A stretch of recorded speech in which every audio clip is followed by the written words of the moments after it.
this is a game about finding things that are hidden on the screen.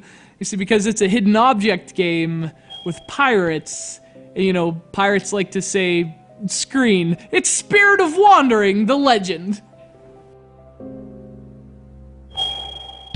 So obviously, Spirit of Wandering is a hidden object adventure game with a pirate's theme. The game was originally released to the PC a few years ago, and now it's set sail into the very crowded waters of the App Store. There's no shortage of these games on iOS devices, but Spirit of Wandering does set itself apart! You see, because it's a bit different. So the normal routine is you get a scene, you get a list of objects to find in that scene, and you start seeking and tapping. Or I guess clicking, depending on the platform. The rules are a bit different in Spirit of Wandering. Rather than a list of words, you get this group of outlines. Actually, you get two groups of outlines, not a word in sight. I guess pirates can't read. The first group is a collection of common items, and those are the ones you have to locate first. So you look at the outlines, and you find the corresponding objects in the picture. And once you've found all the common items, you have to find one of the other items, the so-called cherished items.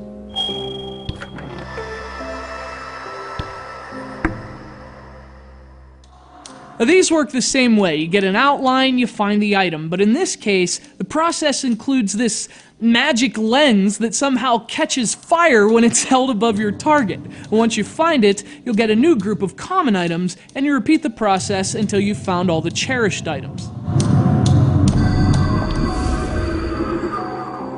And it's a different approach than most of the hidden object games I've played, and there are definitely things I like about it. Spirit of Wandering basically splits your target items into much smaller and more manageable pieces. So instead of chipping away at a list for several minutes, you feel like you're making progress and working faster.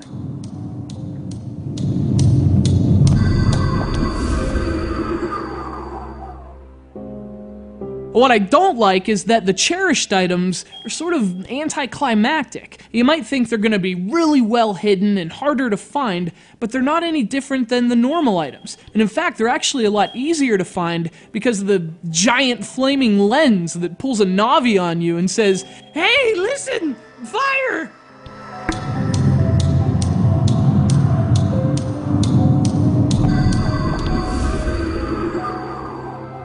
So, although this structure has benefits, it also feels a bit arbitrary at times, and even annoying. And that's because the outlines you're given often don't match the objects they correspond to, and that's because the outlines show them from different angles. You end up having to think of those outlines in 3 dimensions, which is a nice side effect, but a lot of times it does feel a bit unfair, especially when you're just given a square. Now, the story is only mildly interesting and feels more like Pirates of the Caribbean than anything else. Pirates are attacked by a deadly ghost ship, and the captain loses her crew and her lover. Turns out they're actually being held captive in a spirit realm, so she's forced to collect cherished items that will provide her access. And it does tie the gameplay to the narrative, derivative as it may be, so I guess it does work. And at times, so does Spirit of Wandering. I'm not as big of a fan of this one as other games of this style, but I do admire the unique approaches it takes. So if you're into this genre but looking for a change, Spirit of Wandering is a swashbuckling romance with some fun ideas and a lot of booty.